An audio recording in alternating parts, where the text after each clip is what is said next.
Welcome back to Time Out with J and G. I am Jay, and it's G over there. Yo, what is going on, everyone? And we are back. Now, we had a very big weekend with the Super Bowl. But before we get into that, how you doing, Levi? Oh, I'm doing all right. I'm chilling, living like the villain. How are you Sure. doing? I'm doing all right. It's been kind of a tough week, but we're getting better as the week's going on. So, That's what I love to hear, brother. yeah. But like I said in the start, we have a lot to cover today. A couple NBA stories, a couple NFL stories, and then, of course, we're going to talk about the Super Bowl and all that's going on there. But before we get into that, we're going to get into the broken glass moment of the week. All right, so my broken glass moment of the week is how did Washington waste Gafford?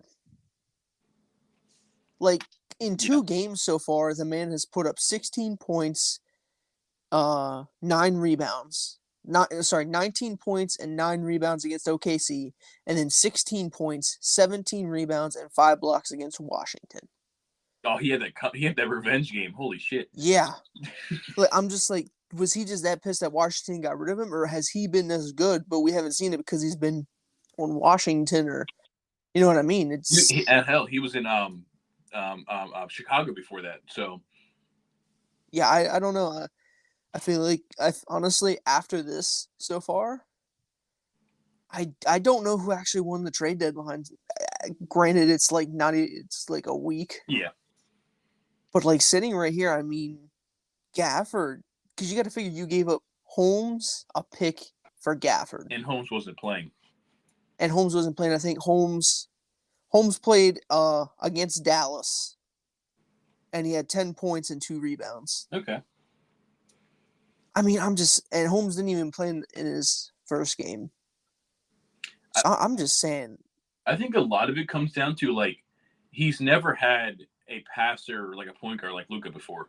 You know what I mean? That is true. Never had somebody that like I said, like the first bucket he scored as a member of the Mavs was a lob he caught from Luka. Like who has he had in the past couple years in Washington or in Chicago that was gonna, you know what I mean? Like, Yeah. because I don't even remember. I know Chris Paul was on the team, but I don't know if he like did he ever like actually suit up for them? Because I think that was just in the offseason, right? Because I don't think Chris Paul ever. No, No, no, he never suited up for the Wizards. He was just there in the offseason. yeah, I think he got traded either. I think he got I know. Yeah, he got traded there, and then he got traded again to the Warriors Yeah, it was. for Jordan Poole. So yeah, I don't think he ever suited up. No, he never suited up. So he's never had a point guard. I mean, especially you're going from really never having a point guard to Luka Doncic, and I mean, Kyrie Irving's your shooting guard. He's, you know what I mean. He's a good passer Yeah. too. So it's like I just think he's in an offense with some guards that are going to really unlock his potential, and it's gonna be nice though because now you're looking at basically two versions of similar centers between him and Derek Lively, and I think that's actually good for them because that means you pretty much know no matter either Lively or Gafford's in the game, you know what you're going to get from them. Yeah, but now it comes down to do you start Lively because he's younger, or do you start Gafford? Now I think they're going to start Lively when he's back from injury and stuff like that. I don't think they like Daniel Gafford right now, but I think him coming off the bench is going to be just better for them. I mean, Derek Lively's been good this year. I don't see any reason he's going to lose his starting spot unless they would have brought in like a star center. Yeah, I got you. All right. What is your broken glass moment of the week? So mine has to do with the Super Bowl, right? And there's a couple different things that happened in the Super Bowl that was like kind of right. But I think the biggest one was in overtime, Kyle Shanahan receiving the kickoff, getting the ball first. And so the thing about the playoffs is that the overtime rules in the playoffs are a little bit different than overtime rules in the regular season, and which we again, I don't know if these are true reports, but there's been multiple reports after the game that the 49ers were not fully aware of the playoff overtime rules, which is maybe part of the reason they decided to receive it. Because in the regular season, if you go down and you score a touchdown, the game is over. But if you kick a field goal, the other team has a chance to respond to the score. But in the playoffs, both teams get the ball, no matter what. You can go down there and score a touchdown. It doesn't matter. The only way both teams don't get the ball is if the 49ers would have had a safety or would have thrown like a pick six, or like, you know what I mean, where the Chiefs defense would have scored. That would have been the only way the Chiefs didn't get the ball. And the reason it's my broken glass moment of the week is because they go down there and they kick a field goal, right? By doing that, you're putting the Chiefs in sudden death, which means in the Chiefs' eyes, it's like, okay, we either kick a field goal and this game goes on because the quarter, like, the quarter doesn't end it. The time limit doesn't end. Like, we just would have went to a second overtime if the time would have ended. You know what I mean? Does that make sense? Yeah, yeah, So, I'm following exactly. so I have a good grasp on the new overtime right. rules. So that means the Chiefs were like, okay, we kick a field goal. Like, we can take as much time as we need. You know what I mean? We can go into the next overtime. We had to kick a field goal to keep this game going, or we score a touchdown to win. But we now get 4 downs because we know if we don't score, it's game over, right? If you're the 49ers, you get your 3 offensive downs, and then you basically got to punt on 4th down because you don't want to give the Chiefs the ball in plus territory. Now the Chiefs are like, well, if we don't get it, we lose. So we're going to use all 4 downs on offense now. You're getting an extra down by getting the ball second. And I just think, I mean, obviously it came back and it bit them in the butt and they lost the game. Yeah, the way I was even talking to our friend Cole last night about this is the new overtime rules in the playoffs. You practically have to play it like the college overtime rules, because it's not a matter of anymore getting the ball first. Is if you win the coin toss, you want to defer. Like, you don't want the ball first Exactly. because you want to see what you have to match. Let's just say if your defense stops them, then you can go down, kick a field goal, game's over. Yep. If they go down, score a touchdown, now you know it doesn't matter if it's Yep. 4th and 3 on your own 30. You go for it. You have to go for it. It takes out all the guessing of what you need to do. It's like, okay, we know exactly what we got to do. Yeah, it just, I don't know. That was, and the other thing that I find funny is they didn't have a full grasp on the overtime rules. When anybody that was probably sitting there watching the game, the rules were displayed, you pretty much could just know about exactly what goes on just from reading them rules. And like you said, I don't know if I fully believe that they didn't know, right? Because that just seems ridiculous that they're playing in the Super Bowl and they have no idea about the overtime rules. Yeah, that seems ridiculous. But if that's the case, then that means they just weren't prepared to go into the game. Yeah, because I mean, granted, there's only been 2 overtime games Yeah. in the Super Bowl in history, and I believe we've watched both of them. Yeah, the other one was the Falcons Patriots. Yeah. Also, Kyle Shanahan was I believe the offensive coordinator for the Falcons that year. Yes, he was. Blew a lead there too. But even then, you have Kyle Shanahan as your coach. He's making that call. Like, when he sends the team out there, the captain out there, or whoever he sends out for the coin toss before overtime starts, he's got to tell them, "Hey, we want to play defense first." Yeah. But like I said, I don't want to get too deep in that. We are going to talk about that more extensively later. So like I said, I have a few stories here. We're going to start with a couple basketball ones and get to a couple football ones. And one, again, it's not too much to talk about here, but I thought I'd bring it up. This is a report from Shams that says, amid 3 months of frustrations, PJ Tucker will be away from the Los Angeles Clippers to reset mindset and is expected to rejoin the team after the All-Star break. Now, he has played 12 games with the Clippers this year, and he's just not in the rotation. You know what I mean? He's averaging like 14 minutes a game. He's a little over a point, a little over 2. Like, he's not playing, and he's made it vocally clear multiple times in the past few weeks that he's not happy there. So I was kind of surprised he wasn't traded. You know what I mean? Like, I thought he doesn't want to be there. Why would he? You know what I mean? Why would he be on the team? I don't. But also, it serves the purpose to where how much value is he actually worth? Well, sure. And I guess the other part I was thinking earlier was like, well, what if he was just released? He doesn't want to be on the team. Buy him out and let him go somewhere. But he's making 11 mil this year and 11 mil in a player option next year. So I don't know if they would have wanted to give him, because I think they would have had to give him 22 million to buy him out. Yeah, So I don't want to. You know, it's like, I'd rather you just. But then again, it's like he's just sitting on the bench not doing anything, and you're still paying him that money.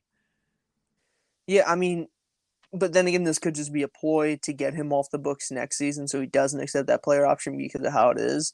Then again, he might just accept it just to spite them. You know what I mean? Just in spite of them, just take the 22 mil. I think we're gonna see here in the off season, because I don't know. I know there's a certain date you have to accept your option by. The deadline is June 29th. So by June 29th, he has to either accept or decline his player option, which is into free agency. It'll be into free agency. So it's like, or in the offseason, I should say. It'll be in the offseason. So it's like, I think it's going to be like if he can get traded, if like he can verbally agree with the Clippers, I'll take the player option so you can trade me. I think that's what will happen. If they're saying no, we're still not going to trade you, I think he declines the player option and goes into free agency.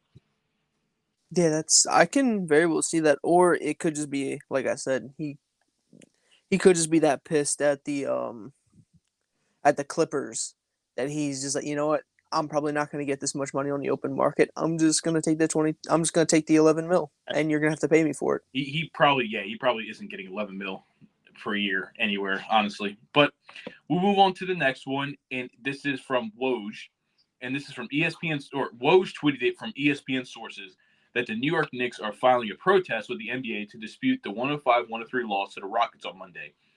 Both of the NBA's last 2-minute report and crew chief Ed Malloy acknowledged foul call on Jalen Brunson leading to Aaron Holiday's 2 winning free throws was incorrectly called. The Knicks and the Rockets aren't scheduled to play again this season, but the hope would be to win the protest and play an overtime period to complete the game. Only 6 protests in league history have been upheld. I mean, I understand where the Knicks are coming from because they're actually, if they would have won the game in the overtime period, let's just say they would only be about a game and a half back in Milwaukee, which could play a big deal. Mm-hmm. It could be a big difference in it. I don't know. I mean, there's not, like you said, there hasn't been a whole lot of them to be upheld. Yeah. But we also don't know if, see, it's just tough. It really is. I don't think Jalen Brunson fouled him, but I don't know if it's even worth the trouble of going through all this. Because like I said, you're not playing them again this season, so you'd have to schedule a 1-period game. Yeah. We're somebody's flying somewhere just to play for 1 overtime period. Yeah, it's not really like if they were playing each other, I could consider, like, hey, just throw them out there for like an overtime period. That's that game, and then let them rest for a little bit, and then bam, then they play in that game. But even then, that doesn't even make sense. I was gonna say I don't even know what that. Maybe that is how they do it. I don't know if I've ever seen one before where it's actually like worked out that way. But like I said, the NBA's last 2-minute report and the crew chief Ed Malloy acknowledged the foul call was incorrectly called, and I guess it's more like holding the officials accountable with this kind of thing, being like, hey, listen, you guys screwed up. We're gonna, but obviously Knicks fans are gonna be like, well, we want the win, and I understand that completely, but I feel like is this one game gonna make a huge difference in the standings? We don't know yet. I feel like it's a lot of trouble to go through for something that might not matter. But I mean, right now with that loss, they're only half a game above Philly for the 4th seed, which then again, Philly probably won't have Embiid for the rest of the year. Yeah. So that won't matter. But then if they technically win that game, they'll be 8 games back to the Celtics, and it'll only be a game and a half behind Milwaukee instead of being 2.5. That's the thing. The Knicks are fighting for the Knicks, the Cavs, and the Bucks are fighting for the 2 seed right now. Mm-hmm. And I just, like I said, you're not going to get one unless the Celtics, something happens with the Celtics with like an epic collapse. You're not going to get the 1 seed. And you're probably saying about Philly, because like I said, Philly probably is without Embiid the rest of the year. So yeah. I feel like no matter what, they're going to be 2 through 4. Obviously, like, you'd rather be the 2 seed than the 4 seed. Because then if you're the 4 seed, you might have to play Philly in the first round. But if you're the 2 seed, you might play the Pacers in the first round. You know what I mean? It's like, I don't know. I feel like it's a lot of trouble, but yeah. Only time will tell. So we have 2 football stories here, and they're both revolving around defensive coordinators. And we'll start with the first one, is that the Cowboys are expected to hire Mike Zimmer as their defensive coordinator. And he was on our team from 1994 to 2006, and he was our defensive coordinator the last time we won a Super Bowl in '96. Cowboys the Super Bowl. Gonna have an old-timey Steelers Cowboys Super Bowl. I'm calling it right now. Jeez, that would be – both our teams got a lot to figure out before that happens, but we'll see. Oh, yeah, you're telling me. Hey, but no, I'm excited for it. I'm just excited. I think we have a lot of players on our defense that were mismanaged by Dan Quinn. I remember saying this a few episodes ago, talking about Dan Quinn leaving. Is we drafted Mozzie Smith in the first round this past year, a defensive tackle from Michigan, right? Then the reports came out that he's basically a damn near nose tackle. Dan Quinn told him he needed to shed 40 pounds and play out more of like a 5-tech role. Like, he completely changed this. He made him drop 40 pounds, which is obviously like, if you're in NFL, 40 pounds is a massive difference. You know what I mean? And your size, your weight, and stuff like that. So it's like he kind of tanked Mozzie his first year. And he did. We had nothing but like safeties playing linebacker all season, other than Van Der Esch, because Overshown got hurt before the season started. Van Der Esch got hurt like halfway through the year. We had no linebacker, so I'm hoping this means we're going to bring in bigger bodies. Yeah, I can see that. It really hurts you guys against the run game for sure. And I feel like if you would have had Mozzie Smith actually play the role that he was intended to play as a big run stopping nose tackle, the like the Bills, I don't think they would have been able to have run as effectively. I don't know. It just it just would have helped. We wouldn't have been we wouldn't have been a top 5, top 10 run defense because of our linebackers. Oh yeah. But we would have been like, it just would have been better. And it's like you really hindered the development of a rookie defensive tackle. Yeah, and let's face it, good to great defensive tackles are hard to come by. Honestly, like you can have a bunch of serviceable, like 3 or 4 serviceable D tackles, but to have like a good to great D tackle, that's a little bit hard to come by. I mean, look what Chris Jones was fantastic in the Super Bowl. Fantastic. Yeah. And it's like it means a lot to have somebody that can disrupt the middle that much. Yeah, especially if you can have them line directly over the center. Because once you line up directly over the center, there's not a whole lot of help that center can get. You know what I mean? Yeah. Well, are you allowed to? I know you're not allowed to do that on special teams. Are you allowed to do that on defense? Oh yeah, it's free game. Okay, because I know on special teams you can't on extra points you can't line up in front of the center. As far as I know, on a regular offensive play, the center's free game. You could bull rush the center right off the snap. I know they can, but I thought there was like a rule against like lining up head on head with it. I thought you had to like line off to its like one side or the other. Because that's how it is on special teams with like the snappers and stuff like that. But maybe it's different for just regular. Because those are long snappers on special teams, so maybe they just don't let you do it to long snappers and stuff like that. But yeah, and with long snappers, their head's usually down, looking behind them to see either the holder or the punter. So our last little story here before we get into it is actually has to do with one of the teams that was just in the Super Bowl, the losers, unfortunately, the 49ers. And it's reported by Adam Schefter. It says a change in San Francisco. Steve Wilks is out as the 49ers defense coordinator.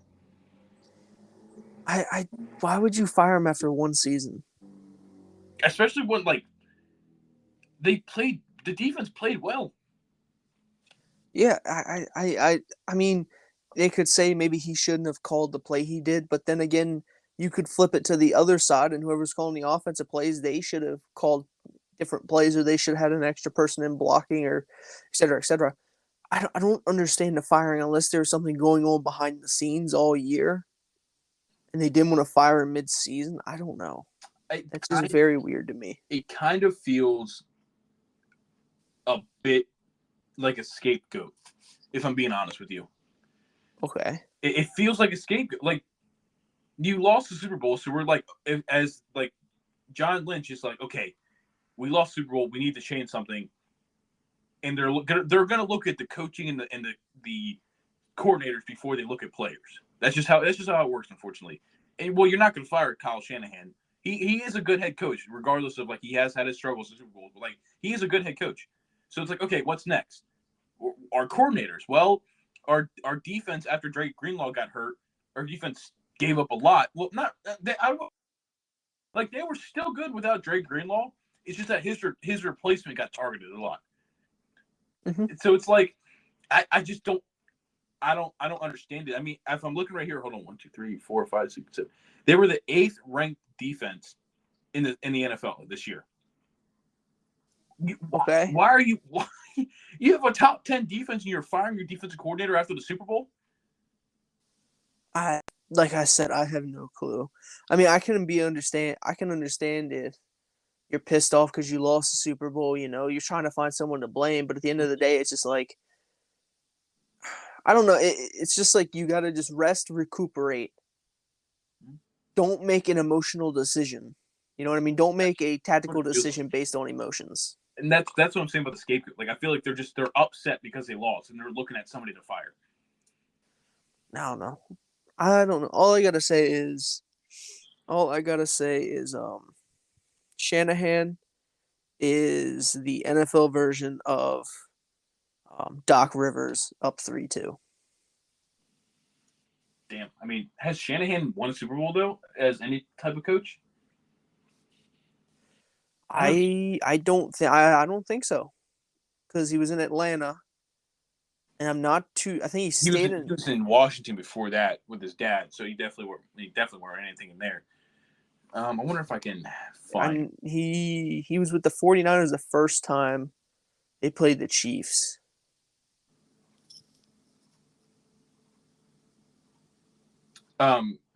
Yeah. So I'm looking here, and it doesn't look. I don't think he ever has. Yeah, no, he's 0-2 in Super Bowl. And in both Super Bowls, he's had a lead of at least 10. Yeah. Yeah. I mean, I hate to say it because you played against Patrick Mahomes, and he's getting consideration as like he's going to be in the Hall of Fame. Oh, 100%. Yeah. He's going to be in the Hall of Fame, and people are starting to compare him to Tom Brady because of how many in the first, like 3 Super Bowls or whatever. You know what I mean? Like the first X amount of seasons they've won this many Super Bowls, been to him this many times, this many wins, and he's getting compared to Tom Brady a lot. So I mean, I don't know. It's hard it's hard to put blame like that when you're playing the GOAT unless you're Eli Manning. Yeah, right. Then you just go 2-0. I think I saw oh, what was it? They were trying to compare Joe Burrow being Patrick Mahomes, Eli Manning, like that Eli Manning was, and I'm just like, one, it doesn't make sense because they're not going to face in a Super Bowl unless one of them leaves. Yeah. And like, I don't know. I mean, I don't know. It's just like I don't like the comparison. I really don't. If we would have more of a sample size than just the one AFC Championship game, then I could understand it. But we literally just have that one AFC Championship game. Now I could understand the comparison if they meant like inside the AFC. You know what I mean? Right. But even then, it's just like we only have one game that they actually one game in the playoffs where they both played. Wait, hold on.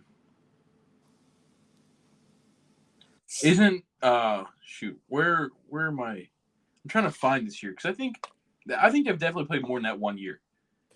But I meant like in the playoffs. That's what I'm saying. I think. Hold on. Let me pull it up. Go ahead and fill the air with more about the Super Bowl while I try to find this. There was something interesting that I've been seeing is it was either overtime or I think it was overtime or the fourth quarter, and Patrick Mahomes on 1st and 10 scrambles for like 3 yards, goes out of bounds, and then it makes it go like second down, like 2nd and 8 or 2nd and 7 or whatever, and then it flips to 1st and 10. I don't know if that's just an edit or I don't know, but that. Oh, they said it during the broadcast said it. They said that because Kelsey had that catch before. Okay. And we all apparently he didn't get the first down on the catch, even though we all thought he did.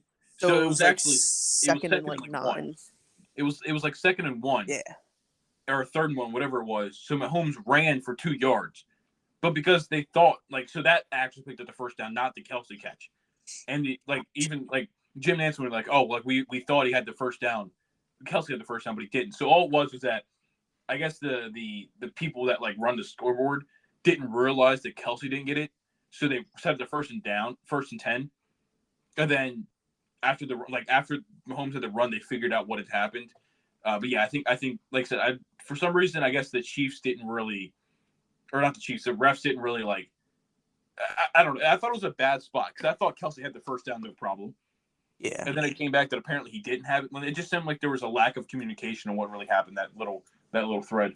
I gotcha. So I actually found something about the Burrow Mahomes. Okay. They faced twice in the regular season. Burrow's won both, and then they're 1-1 in the playoffs. Okay. I don't have the game where Mahomes beat Burrow. I can't find that.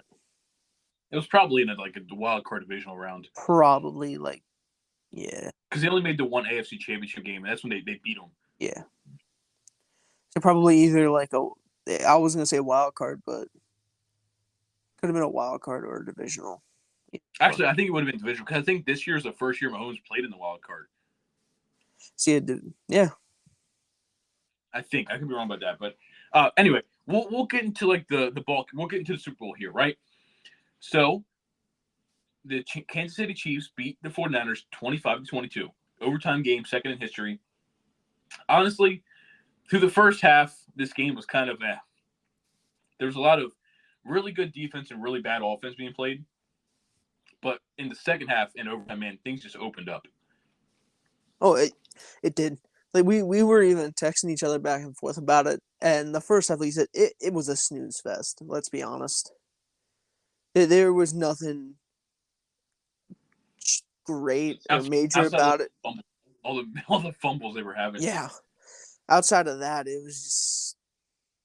was just a hard nosed defensive football game, and everyone knows when you have a defensive game like that, everyone's gonna call it boring. I'll even call it boring. But then once that second half, whatever got into the Gatorade on each other's teams, it just like 0 to 100 real quick. I know the 49ers. So like the 49ers kind of figured some stuff out in the second quarter. They put up 10 in the second quarter, and it was 10-3 going into halftime.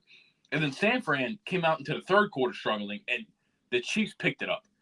And it was kind of like a flip flop from the second to third quarter. But then by the fourth quarter, both teams had kind of there wasn't a lot of points scored throughout the game, but it's like both offenses by the fourth quarter and then going into overtime were clicking. Yeah. If both offenses would have been clicking the entire game, I wouldn't have been surprised if we would have had a 40, 50, 60-point Super Bowl. Like one team scores like 55, the other scores like 58. No, I don't know. If they both would have been clicking. Both these defenses are too good for that, I think. Yeah, that is true.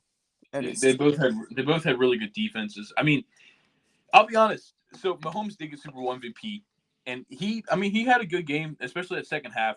He went 34 for 46, 333 yards, 2 touchdowns. He had a pick, but he also had 9 carries for 66 yards. That pick was rough. He just completely I don't remember who it was to, but he completely overthrew him. And I thought the game was over at that point in time. Like, I thought that pick was going to seal the game. I mean, on a scale of 1 to 10, how do you rank his performance? It's not his best, I'm going to be honest. Not his best, but it's also not his worst, because his worst was when they played Tampa. And for sure. Tampa just absolutely got after his ass all game. He could barely do anything. But I don't know. It was about what you usually expect from Mahomes. You know what I mean? I would probably give it a solid 7 or 8. Yeah. Like I said, it wasn't. I mean, he does. I think. I don't even know. I think Trent McDuffie had a decent play for MVP because he played fantastic. He had a couple crazy pass breakups, but like, I mean, he had all but damn near 400 total yards and 2 touchdowns in the game, right? So it's like a lot of it was like timely plays. You know what I mean? Like he just right time. We need a first down. Mahomes goes up the middle for 10 yards. You know, it's like, and I think that was kind of the reason why it was pretty good. Was that like in the first half, he was missing some throws. It was looking weird, but that second half, he got his legs more involved, and he was, Kelsey got more involved. He had one catch for 1 yard in the first half, and then ended up, he ended up with 9 for 93. So he had 8 catches for 92 yards in the second half. And I thought on that one play, he threw to Kelsey over the middle, and I think it was either second or third down, and Kelsey got the sideline. I thought the game was over, but he got knocked out of he was inside the red zone. He got knocked out. And I don't know. I think I was a little underwhelmed. Like, I don't want to say underwhelmed because I thought he had a decent game, but it's just like this wasn't a patent like superstar quarterback. I don't know how to performance. Obviously, he is a superstar quarterback, but it looked rough at some certain spots. Yeah, I mean, we've seen such greatness from Mahomes over the years that if you would have had, I don't know, like Lamar, I shouldn't say Lamar, but if you had almost any other quarterback do what he did, it would be this superstar performance. But for Mahomes, he's played to this level and even exceeding this level so many times that it's kind of just like, well, this is what Mahomes does. Yeah. You know what I mean? And I know it's shitty to say that, but it's just, I shouldn't say it's shitty to say that. It's just what you expect out of him. Yeah, it's literally. He set a standard for himself. Yeah, it's literally what you expect, especially in a game like this. You expect him to go for 300 plus yards passing, to make a couple plays on the ground, use his legs, evade a sack or something like that. At this point, it's kind of like what we expect. Mm-hmm. And I'll be honest, man, I was actually getting annoyed at the Chiefs' play calling. Isaiah Pacheco had 18 carries for 59 yards, and they were running like a very weird offense where it's like every first down we're going to give to Pacheco out of the backfield for 2 yards. Every goddamn first down. If they'd be in the shotgun, they'd hand it to him 2 yards. Boom, done. Second and 8. And it was just like, I got frustrated watching because I'm like, at this point in time in the second half, Mahomes is starting to pick it up. I'm like, okay, why are we now taking the ball out of Mahomes' hands just to get 2 yards every single time running the ball? I don't know. It could just be trying to keep the defense honest. You know what I mean? Which I agree is an idea, is a good idea, but you can do the same thing by throwing short passes and screen passes. Yeah. I mean, what's the difference between handing it to Pacheco up the middle for 2 yards or swinging it to him out of the backfield? You're basically doing the same thing. The other thing I don't really agree with and I've hated watching is handing the ball to a running back in the backfield out of the shotgun. Really? Okay. I don't like that because at that point, once you go into that motion, it's hard to hide it. You know what I mean? Okay. Like if you're a middle linebacker and my assignment is that running back, and I'm watching him and I see the quarterback put his hands into the running back's chest. In my opinion, it's kind of hard to hide the play action there because you're not going to run backwards with the ball out of the shotgun. You're pretty much just going to hand it off, pull it back, and then go to throw it. You know what I mean? So if you have the IQ of if you're a good middle linebacker with IQ, you can pretty much see if that's going to be a handoff or if it's going to be a play action pass. I think, and that's what I think it comes down to the quarterback. It comes down to a couple different factors, right? If you're an athletic quarterback that can run, you're using a lot of read option there. You know what I mean? Yeah. So they hand it out of the backfield so that way the quarterback can read and be like, okay, do I hand it or do I keep it myself? Or you have a lot of RPOs where it's like, you might start, you kind of follow like for example, say you have Mahomes and Pacheco in the backfield and you have Rashee Rice out in the slot and you have him doing like a bubble screen on the RPO. So it's like Mahomes is watching this end and he's like, okay, the end is crashing down. So I'm not going to hand the ball to Pacheco. I'm going to hold it for myself. And then I see Rashee Rice is wide open. I can hit him quick. I just think it gives you, because you can't do that out of the like an I formation. There's not enough time. Yeah. And I think that's like the advantages of running out of the shotgun. is that like when you run out of the shotgun, there's way more options of what you can do with the ball outside of just run it. You know what I mean? Yeah.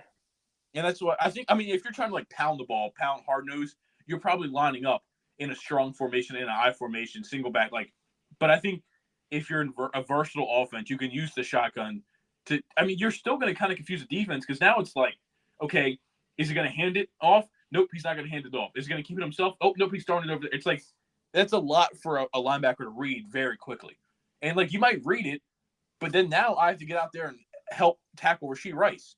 You know what I mean? Mm-hmm. So I think it can create a lot of confusion for him. Yeah, but the whole like Rashee Rice thing, that's not even really on the linebackers. It's more on the corners or the safety that is coming down to help play man coverage to be able to read that Rashee Rice is doing that and to get up into him because most times you have two wide receivers out there. One wide receiver is not blocking two. You know what I mean? But most times they are playing off about 5 yards. I don't know. I see. I think. Well, yes, right. So it might not be like, say, in this instance, it might not be Fred Warner's responsibility to make sure he gets that tackle on Rashee. He's going to get over there and try to help, right? Yeah. But like, he also, as the linebacker, has to communicate that. You know what I mean? Like, he's got to see that and be able to yell to his teammates, "Oh, it's a screen." And you know what I mean? Like, so he still needs to be locked in on all phases because even if he can't do it, he's got to make sure his teammates. Because like, if you're the corner and you get jammed by the receiver right away, you're probably like, oh, it's a run play. You know what I mean? And then all of a sudden, Rasheed's right behind him with the ball. And you're like, oh, shit, now I'm blocked. So I think as like a linebacker, you need to like yell so that cornerback can hear a screen and the cornerback's like, okay, I know, you know what I mean? There's something else going on. Yeah. And granted, I am more of an old school type of person. I like the I formation. I love fullbacks. I love fullbacks. Like I said, you can call me the more old style I formation, pound it down their throat, but I just like the whole more or less like the play action pass because we've seen it multiple times. Like Peyton Manning. Who in the hell would have thought that Peyton Manning was gonna do a fake handoff and take the ball around? Like I know you've seen that play. You know what I mean? And I feel like it's more towards the type of quarterback. You know what I mean? Because I like more of the pocket passer. You don't got to remind me about Peyton Manning doing that. He did it against my Cowboys. I remember that. I don't know if that's what play you're referring to, where he actually they did that out of single back down on the goal line against us in like 2014, 2015. I think it was maybe even 2013. It was, I believe it was when he was on the. He was on the Broncos. Yeah. And he goes to fake the hand. And like I said, nobody expects Peyton Manning to run the ball, so our entire defense collapsed on a running back, and Peyton basically could walk into the end zone on the other side. I'm like, damn, really, dude? Because that's a game that ended like 50-something to 40-something. that was insane. But what did you? So McCole Hardman obviously caught the game-winning touchdown. Yeah. The little zig play, and he said in the interview after the game, or like he made a comment after the game, that he knew the ball was coming to him, and that he kind of like just blacked out because you know what I mean. It's like he knows what's going on. He knows just the like how important this is, and he just completely blacked out. And I just like how obviously they're professional athletes, so they're used to this. But it's like if you're in that huddle and Mahomes looked at you and says, "Okay, the Super Bowl's on the line. I'm throwing you the ball." How do you react to that and stay calm enough to actually run your route and catch the ball? I don't know. I honestly don't know because I would probably be getting into my own head like you have to catch this. Yeah. You know what I mean? Like no matter what happens, you have to come down with this ball. I don't know. That's just in my opinion, that's a tough spot to be in. But then again, they're paid professionals. It's funny how it was McCole Hardman. Yeah. Like this is a guy that was on the Jets to start the season and was just nothing was going on. So he requested a trade, got traded back to the Chiefs, and then wasn't good. And boom, now he's a Super Bowl savior. I mean, like we said in the episode before the Super Bowl, look out for that wide receiver 3. Yeah, the 2 or 3. It's always guys that it's like. I mean, hell, talk about that. Like Noah Gray had 2 catches. What's his name? Justin Watson, like the backup tight end. He had a couple catches where I thought it was Travis Kelce. Yeah, he had 3 for 54. One was for Yeah, 25. and I think in that one play, I was like, I think even the announcers, Jim Nansen, was like talking about how it was like, oh, like look at that Travis Kelce catch. It was like, oh no, that's Justin Watson. Like, you know what I mean? It's always the guys you don't expect that show up in the Super Bowl. And speaking of that, I have to say his name, Jawan Jennings. You called it before the Super Bowl, and man, they would have won that game. He would have got Super Bowl MVP. What was it? What was it? The first? No, it was the second quarter. They basically ran a wide receiver pass back to Christian McCaffrey for a touchdown. That was, yeah. No, I thought they just threw the screen pass to him. I'm like, oh wow, that's a dead play. Then all of a sudden he just flipped it back over to McCaffrey, and there was there was nobody there. It was, I don't know. It's kind of that's crazy when you're starting quarterback and you're starting wide receiver at the same amount of passing touchdowns. Well, the other crazy thing is that Jawan Jennings' recruiting class, right? He was a 4-star dual threat quarterback that was higher ranked than Sam Darnold and Joe Burrow. Wow. Okay. I think he was the 4th or 5th ranked quarterback. He was below Kyler Murray, but he was like the 4th or 5th. I'm pretty sure he was like the 4th or 5th ranked quarterback going into college, and then he made that transition to wide receiver at Tennessee. Interesting. So in theory, the highest rated quarterback coming out of high school wasn't even Purdy or Mahomes. It was Jawan Jennings for this game. That's kind of crazy. Mm-hmm. Isn't Darnold their backup? Isn't Darnold Purdy's backup? Yeah. Oh my god, he was better than literally one of the quarterbacks too. Oh my. Okay. Yeah. No, I honestly, Jawan Jennings was their best weapon outside of McCaffrey in this game. Mm-hmm. He had 4 catches for 42, and he caught a touchdown, and then he had the 21-yard pass for a touchdown. It's a screen pass, but he gets the 21 yards for it. I was very disappointed in Ayuk, Deebo Samuel, and especially George Kittle. Yeah. George Kittle only had 2 catches for 4 yards. And one of them, he had, out of those 4 yards, 3 of them came on 1 catch. So it just, I mean, and people were like, oh, well, I saw a lot of Twitter discourse. People would be like, of course he only had 2 catches for 4 yards. He got hurt in the third quarter. And he missed 1 or 2 series. He came right back in the game. He didn't miss that much time. Yeah, and even then, it's just the other thing that I think hurt him was Purdy targeted Deebo 11 times, and they only connected on 3 of them. Listen. Granted, it could have been tight coverage from McDuffie. It could have been tight coverage, and he knocks it away, but still, Deebo is arguably your best or second best playmaker on offense, and you only connect with him 3 times. I was going to say, McDuffie had, I think, 2 or 3 pass breakups, and one 3. Yeah, one was in the end zone. One would have been a touchdown. One was on 3rd down, and then I think one was going towards the sideline, and they were just blanketing him. And I mean, and what I was going to say when you started talking about only hooking up 3 of 11 times, Purdy. Listen, Brock Purdy. I'm going to give him a 5 out of 10 for the Super Bowl. I've been seeing it go both ways. I've been seeing people be like, he played his game how he needs to. The rest of the team didn't show up. No, he missed. I think it was Ayuk in the end zone for a touchdown. I mean, a wide open touchdown. He overthrew him.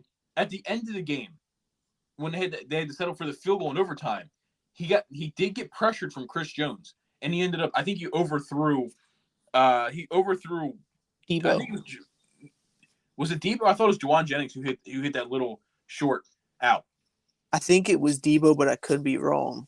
But Brandon Ayuk got wide open in the end zone over top. But again, like I said, he got pressured by Chris Jones, so he really didn't have time to look at the field. it's just like he didn't play bad, but he came up short in moments he needed to win the game. And to that point of the play where Chris Jones broke through in overtime, and he kind of threw the ball over. It was either Jennings or Samuel's head.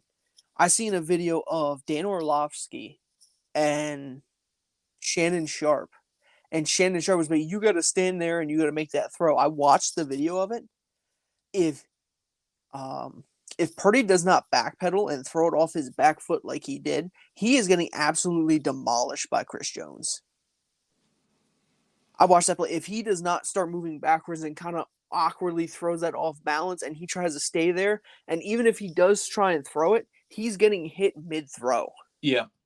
And so then that ball could be tipped in the air and picked off. It could just be, or he could have just fumbled it. You know what I mean? It just, I don't know. Yeah. I don't really agree with that take on Shannon Sharp's opinion, but it's just like, I can understand you got to stand there. You got to take the hits when I make the play. But then again, you could have even caught, let's just say the Chiefs go down, they don't get that touchdown, and they miss the field goal. They win by 3.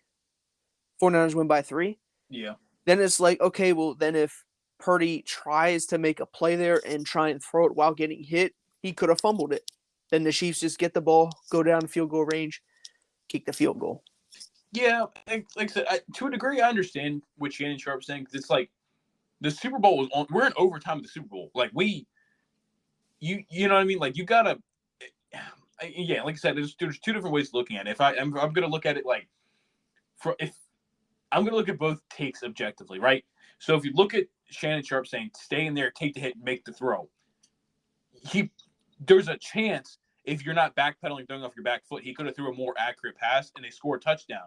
They might still lose the game. We don't know. You know what I mean? Because the Chiefs could have went down there, scored a touchdown, and then you never know what, like, the 49ers could have, you know what I mean? You never know what could have happened after that. And I understand it's like, this, like I said, overtime of the Super Bowl, stand in there, take the damn hit and, like, fire an accurate ball in there instead of trying to play cute with it.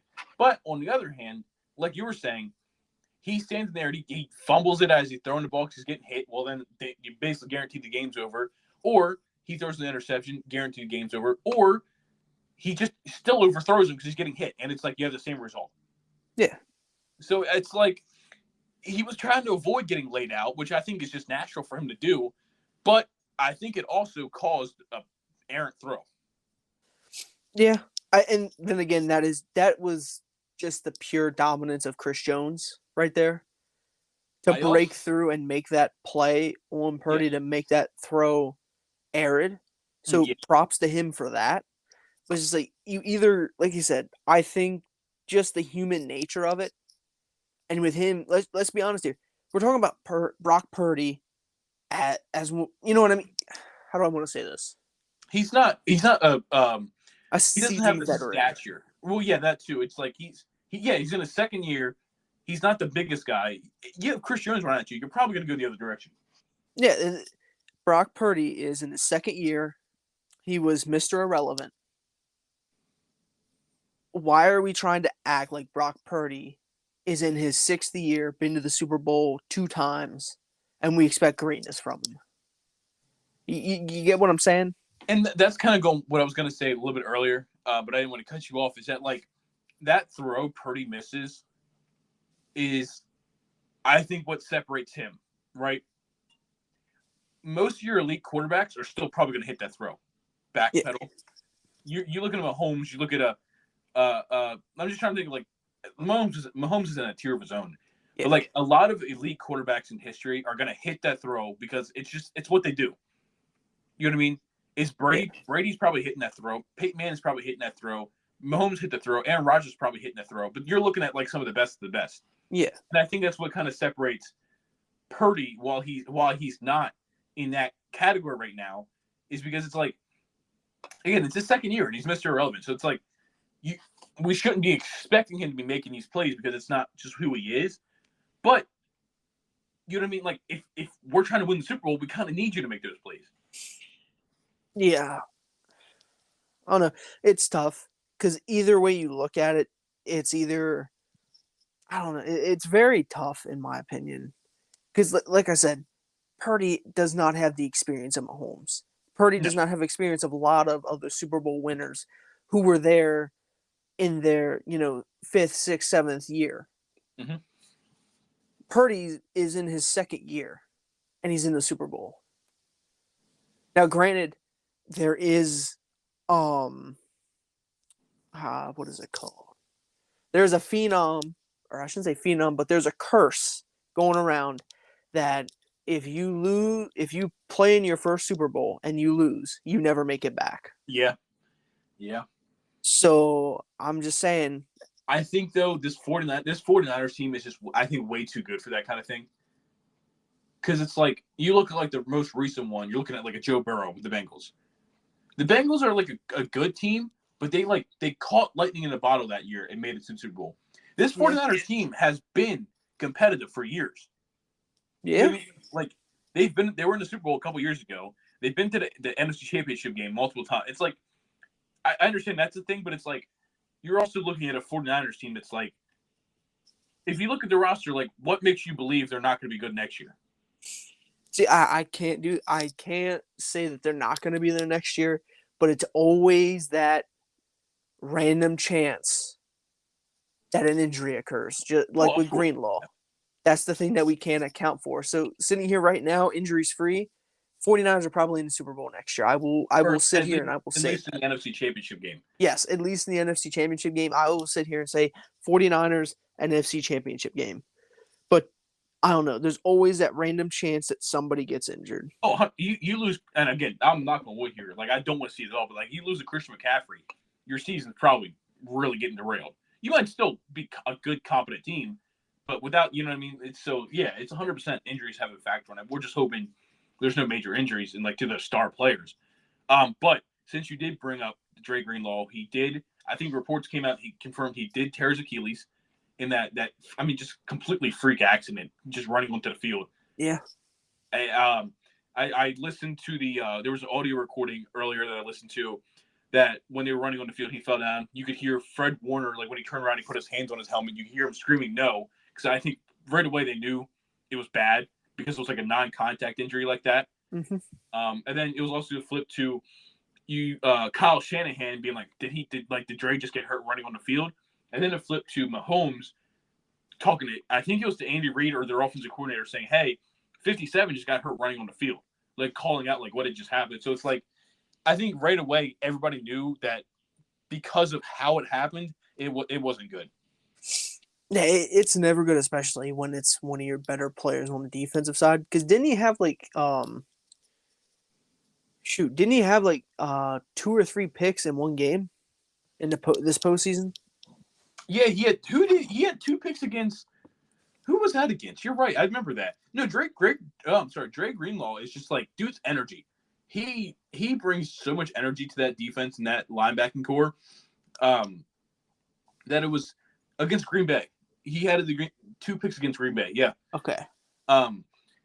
Yeah, that was weird. I do remember that. But he just brings up so much. He's just like that guy. He brings all the energy to that defense. And once they lost him, you could tell the morale went down. And then the guy that used to replace him got targeted 9 times, and all 9 times he gave up a catch. Yeah. Granted, people are going to say, oh, well, it's the next man up mentality. You have to go in there and fill. But it's hard to fill that role. You know what I mean? Yeah, exactly. It's and I feel bad for the guy because he got thrown in. Sorry, I got my 10,000 steps in. Sorry. He got thrown into the Super Bowl off an injury, and he's guarding Travis Kelce, Rashee Rice. You know what I mean? It's like, whoa, okay. I don't think he should have gave up all 9 targets for catches for like 100 yards. That was rough. But you can't expect him to play a perfect game like Drake Greenlaw would have. Yeah, and even then, it's against you're gonna like at the position he was playing. You're gonna be guarding Pacheco, Kelce, or one of the other tight ends, or maybe even out at receiver. It's hard to be perfect 100% of the time in football. Yeah, it really is. Especially when you're a backup, and you get thrust into that spot to where it's basically you're starting now. Yeah, I think, like I said, to play devil's advocate with it, he got picked on, and it was kind of embarrassing how much he got picked on. Like, he should have played a little better, but it's like, you know what I mean? It's like he should have played better than he did, but he wasn't going to be as good as Dre Greenlaw. Yeah, he should have expected to get picked on after the third time. Yeah. But after the third time, that's when you're like, okay, they're gonna come after me. Let me just try and do something. Maybe I'll get a pass breakup, or I'll, get a pick, or I'll do something to make them stop targeting me. Yeah, it was, but like I said, the 49ers are a good team. Barring injury, they'll probably be, like I said, back to the NFC Championship game. If not, like I said, the Super Bowl next year. They're like I said, they're a good team. I don't know. It was like I said, it was a good game. I know I tweeted that 2 weeks ago when we knew this was going to be the matchup and the Ravens and the Lions lost. We were like, a lot of people weren't really interested in watching it, just because it was kind of boring. But it ended up being a pretty damn good game, and it was one of the highest watched Super Bowls in history. So obviously, even all those people saying they weren't going to watch it were lying, because it was one of the most watched in history. You know what I mean? I will admit I didn't really watch the first half a whole lot. I did see the Juwan Jennings touchdown, but I didn't really watch the first half. And then once the Chiefs put up 10 in the third, I was like, oh, we got a game here. You know what I mean? And I kind of focused in more on watching the game. And shout out Christian McCaffrey. He had 160 total yards. I think it was literally split down the middle, 80 rushing, 80 receiving, and he had a touchdown. Now, he had that fumble. He had the fumble in the first drive of the game, man. They were marching down the field, and he lost the ball. But other than that, I think he played a pretty damn good game. I've always been a big fan of McCaffrey, so it sucks to see him lose, but I wasn't exactly upset that the 49ers lost, to be honest with you. Nah, I can't blame you there. Also, I do got to say this, not to pat my own back, but I said in the podcast beforehand, 2 players you got to watch out for: Juwan Jennings and Juszczyk. And wasn't it almost the first play of the game? Juszczyk gets hit for like a 20-yard pass. Yeah, that was the second. Yep, the second play. Second play of the game. Off a rip. Then he didn't really do much the rest of the game, but that was something.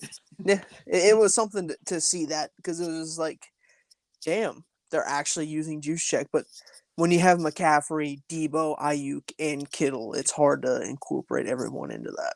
Oh, 100%. And my my Super Bowl MVP didn't even play.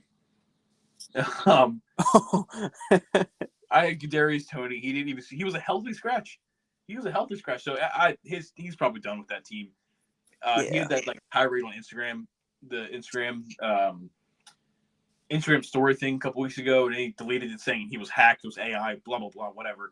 Like, he's not gonna be on. I don't think he'll be on the team next year. He's been pretty much nothing but trouble, and he hasn't even been really good when he's been playing anyway. So he'll be gone. But before we get out of here, and would you have anything else you want to talk about the Super Bowl with? There is one thing, and this is kind of interesting. So the San Francisco 49ers punter and the Chiefs punter both had 5 punts for 254 yards. Oh, wow. Okay. Both had the average of 50.8. The 49ers punter had 3 inside the 20, and the Chiefs punter had 2 inside the 20. So that was kind of weird when I seen that. That was kind of a little spooky. And also, Jake Moody and Harrison Butker both respectively breaking the longest field goal in Super Bowl history, with Moody hitting a 55 and then Butker hitting a 57. Yeah, no, dude had the record. Moody had the record for like 20 minutes, and then Butker's like, this is mine now. But like I said, congratulations to the Chiefs for winning 3 in 5 years. I think they're pretty much qualified as a dynasty now. Yeah. Because I wouldn't be surprised if they win another 1 or 2 in the next 5 years, honestly. Hell, even maybe in the next 3 years they could win 1 or 2 more. But before we get out of here, there is something we want to talk about. Today was the parade for the Chiefs, and unfortunately there was an incident. And this is going to stay strictly. I'm just going to tell you what had happened. I'm not bringing politics into this at all, because it gets really messy when you bring politics into shit like this. So I'm just going to, we'll talk about what happened. But there was a incident of shots fired at the Chiefs Super Bowl parade today, and as of right now, this is from 25 seconds ago. It's one person has been killed and up to 15 people were injured in the shooting, and they've arrested 3 suspects, or they have 3 suspects in custody. It's. I'm just gonna say this. I don't know why someone would even do this. Yeah. It.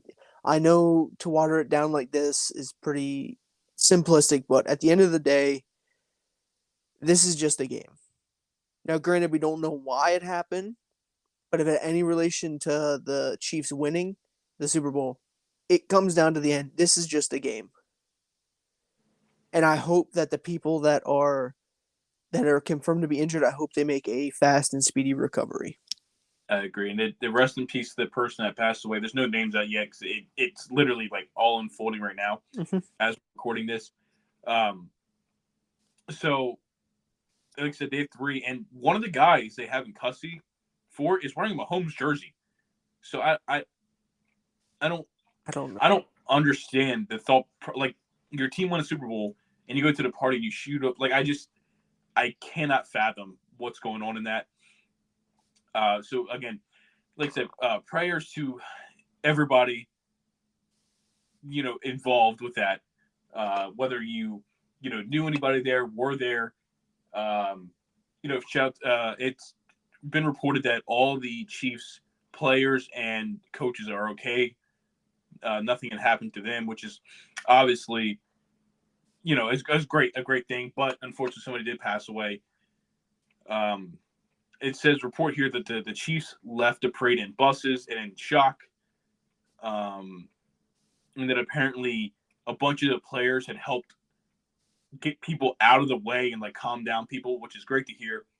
That, instead of just like getting up and getting out of there as quick as they could, they helped kind of move the process along for everybody. And wasn't there a report out that there were actually about a dozen Russians, like a handful of Chief fans, that actually tackled one of the suspects? Yes. I saw a video before we started. I was telling you that there's a video online that 3 people tackled one of the what are we going to call it? The assailants? Like, one of the people that were involved with the shooting, I guess, was trying to run out of there. He was trying to get out with the mass of people, like running with everybody so he wouldn't be noticed. And he was tackled by a bunch of Chiefs fans that recognized who he was. So, I mean, that's good too. Like, the worst thing you can do in a situation like that is just be a standby. You know what I mean? Like, obviously you don't want to put yourself in harm. Don't put yourself in harm's way, but like, don't just stand there and let things happen. Yeah, this is supposed to be a celebration for the Chiefs in what they accomplished, and now it's just turned into this, and this is uncalled for. It is very, very much uncalled for. Yeah. Oh, what? Okay. So this report. Oh man. This report says this is from a while ago. This at this point it was only 8 to 10 people, but so it's up to close to 15 now, and apparently, they've moved them to a hospital. At least most of them, but unfortunately, it says here that multiple children are currently being treated at Children's Mercy Hospital. So it looks like a couple kids have been hit too, which is awful. I mean, that's yeah. I hope the people that are found responsible are thrown in jail and the key is lost. Yeah, but I don't want to get too deep because I don't want to, like I said, Yeah. what I mean? Just prayers to everybody. Unfortunately, rest in peace to the one person that passed away. Hopefully, everybody else makes it out. And there's other people, anybody that's been involved they can rock for all I care. So, is there anything else you want to add on about this episode today? Nope, that's about it. Can't really think of anything else to add. All right. Well, now I know. Go ahead. I'll say one thing is go check out G's. Go check out Jay's YouTube channel. He has a banger out there right now. It's up to 700 views now. I will pull it up while we're here. It's been doing pretty well. We are up to 919 views. Go check that out. Leave a like. Subscribe to him. He's putting out some bangers out there. I believe you got 2 more videos that came out since then. Yes, yep. I've put 2 videos out since then. They're not doing as well, but it's okay. Hey, it's okay. It's a start. It's a start. So go That's check right. out him. Give him a sub. Go check out our Twitter or X, mainly ran by Jay over there. That's about it.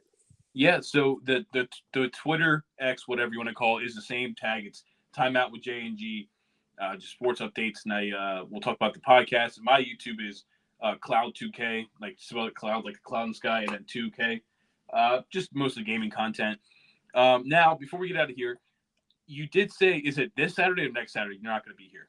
The 23rd the 24th next Saturday. Next Saturday, we're gonna talk a little more behind the scenes about what we're gonna do. Either we're gonna push it. Are you going that whole weekend? I'm leaving Friday morning, and I'll probably be back around 1 or 2 ish, maybe 3 on Sunday. So if anything, we could just delay today and put it out Sunday evening. Yeah, we'll talk about it more. We'll push back to Sunday, or if things are just gonna be too busy, I might just record a short one by myself, just talk about a couple things going on, because I don't want to rush you too much if you have a lot of stuff to do. So we'll talk about that more. So we will be back this Saturday though, and yeah, anything else for you? No, that's about it. Hope everyone's having an amazing day, and y'all have a good one.